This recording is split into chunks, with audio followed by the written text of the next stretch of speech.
एक ही दिन में 45 से 50 करोड़ रुपए लेकर एक कंपनी गायब हो जाती है। जी हाँ, आपने बिल्कुल सही सुना। एक ही दिन में वेल इंटेल कंपनी लोगों के 45 से 50 करोड़ रुपए लेकर फरार हो गई है। अवाम इंतहाई परेशानी की हालत में है और ये पहली बार नहीं हुआ है। न जाने कितनी कंपनीज आई और इस तरह के स्कैम्स जो है वो मार्केट में भरे पड़े। हालिया दिनों में सोशल मीडिया में बहुत सारे कंटेंट क्रिएटर्स ने इसके ऊपर वीडियोस बनाई और अवाम की तरफ से कुछ इस तरीके के कमेंट्स हमें देखने को मिले।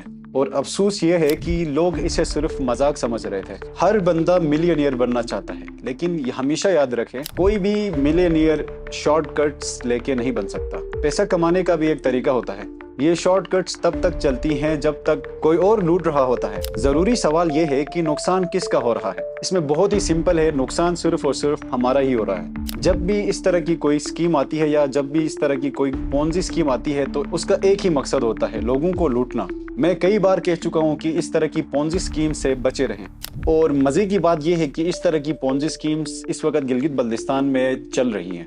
हम आपको फिर बताते चले कि अगर इस तरह की कोई भी पोंजी स्कीम जिसमें आपने पैसे लगाने हो 30,000, 20,000 व्हाटएवर, जो आपको विद इन 1 मंथ डबल करके पैसे देते हैं, तो खुदारा इस तरह की स्कीम से बचे रहें, क्योंकि ये मॉड्यूल्स जो हैं वो टोटली स्कैम और फ्रॉडुलेंट होते हैं। अभी कुछ और कंपनीज इस वक्त सर्कुलेट कर रही है हमारे गिलगित बल्तिस्तान में, जिसमें लोग धड़ाधड़ जो है वो इसमें इन्वेस्टमेंट करने के चक्कर में है। तो उनके लिए मेरा यही पैगाम है कि खुदारा इन पोंजी स्कीम से, इस तरह के फ्रॉडुलेंट जो स्कैम्स होते हैं, उनसे बचे रहें। अगर आपके पास इतना ही ज्यादा पैसा है तो वो आप किसी चैरिटी में डोनेट कर लें। हमारे मुआशरे से थोड़ी गुर्बत भी कम हो जाएगी। कम से कम किसी गरीब से आपको दुआ तो मिलेगी। इस तरह की पोंजी स्कीम्स को समझें, बाकी फैसला आपका है।